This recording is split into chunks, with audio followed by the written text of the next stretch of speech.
Once Sa'd bin Husham, also known as Abu Huraira, presented himself in the service of Ummul Mu'mineen Hazrat Aisha Siddiqa radhiyallahu ta'ala anha and inquired about the prayers of the Prophet sallallahu alaihi wasallam. She mentioned that the Prophet sallallahu alaihi wasallam used to pray 8 rakats at night, followed by the witr prayer on the 9th rakah.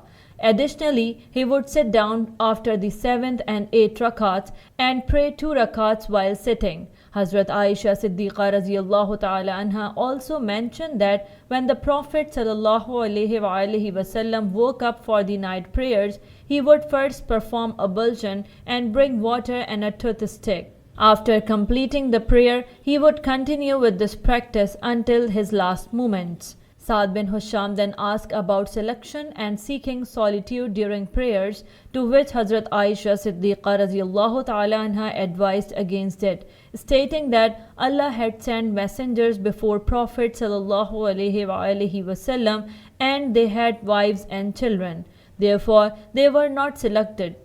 Sa'd bin Husham then asked about seclusion and seeking solitude during prayers, to which Hazrat Aisha Siddiqa radhiyallahu ta'ala anha advised against him. To which Hazrat Aisha Siddiqa radhiyallahu ta'ala anha advised against it, stating that Allah had sent messengers before Prophet sallallahu alaihi wasallam and they had wives and children.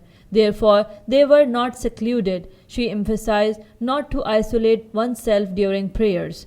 Hazrat Aisha Siddiqa radhiyallahu ta'ala anha narrated that after leaving her quarters, the Prophet sallallahu alaihi wasallam went to Baqi and shortly hereafter set out for the expedition of Makran. There he performed excellent deeds and after a short while attained martyrdom. Musnad Ahmad, Hadith number 23561.